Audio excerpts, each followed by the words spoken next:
I still have an iPhone 7 because it doesn't matter. I don't know a lot of things. I don't know nothing about social media, and I don't know anything about going to this website and that website. All I know was very simply what's important to me. And every one of you should know what that is. So, what was important to me is I needed an extra $10,000 a month. And let me give you a little background about how this all started, because Debbie asked this question also, and I'm not going to take too much time. She said, the question from Debbie was, how did I start? Well, Debbie considers me a professional network marketer. Well, you know what? I don't have a plaque. My name is not doctor and it's not attorney or esquire. I'm just a regular guy. That's the first thing. The second thing, yeah, I made a career of this because very simply, in my other career, which I was also successful at, uh, I didn't like paying my boss 100,000 and then waiting for him to decide what he's going to do with it and give me back 10. Now I don't know how you folks feel about that, but for me, my time is valuable, and I deserve every dollar for every minute spent. The other thing is, yes, I was successful in other three other network marketing companies, but it was not a team success. It was my success. One of those companies was a very difficult company to be in, but because the startup was $20,000. So we made, in that company, the first month, I made more than what I made in Amare the first month. But when the startup in Amare is like $1,000 and the other startup was 20,000, yeah, that's a substantial difference. The other thing, why did this become the fastest growing organization in the company? That's because I gotta give credit to how it was organized as a team rather than as an individual. So I gotta take my hat off to Debbie and of course Annette Arakaki Moore. Annette introduced me to Amari about 2 years ago. But at that time, a lot of it had to do with what I was doing at that time. And about a year later, I met Debbie, and Debbie took a shot at it, and I had a different impression about it. But then I also knew one of the founders or one of the owners, and his name is Rich Higby. And so I talked to him about it, but not so much about Amari, about Rich Higby. And, I haven't seen him for a while.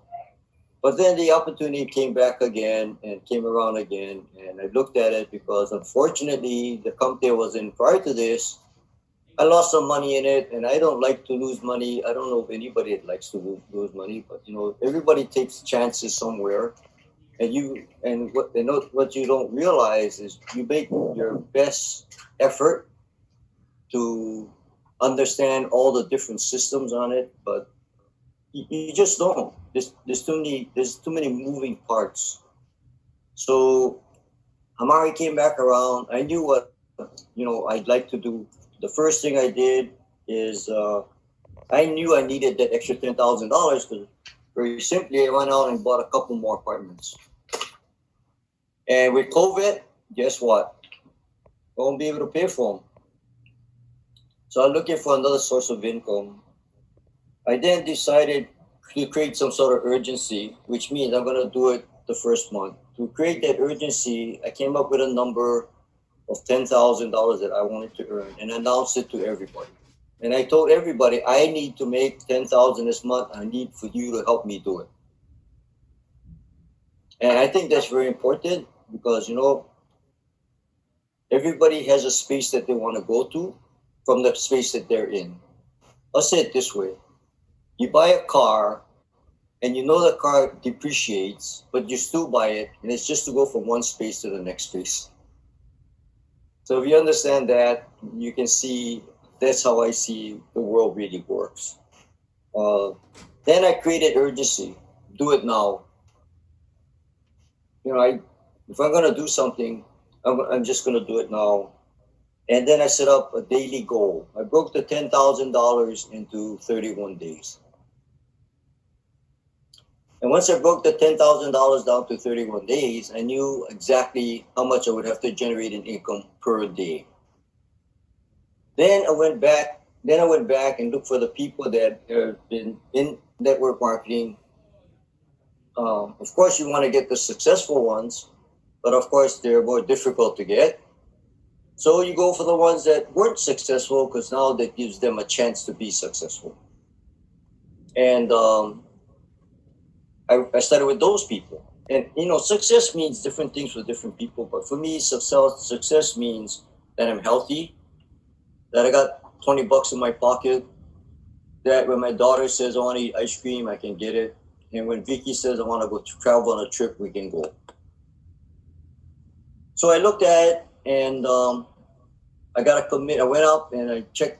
I went to Debbie next because Debbie, all the while that she was talking to me, I just looked at Debbie as the product person. So I didn't know anything about the product. So I needed somebody to support that. And I needed someone that did understand the compensation plan besides myself trying to spend 1 or 2 days or 3 weeks or 4 weeks trying to figure it out. So fortunately, Jess was at our upline and she was highly recommended.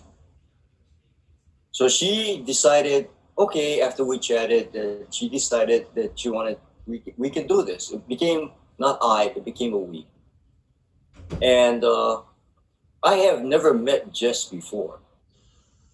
I mean, she told me the last time she saw me was like 11 years ago. But but she committed. And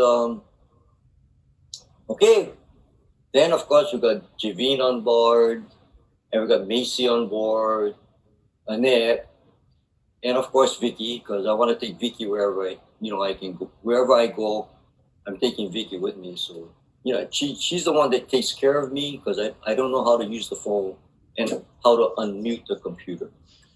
So there's a lot more I could say, but you know what? I don't want to. I limit myself to 10 minutes. I have my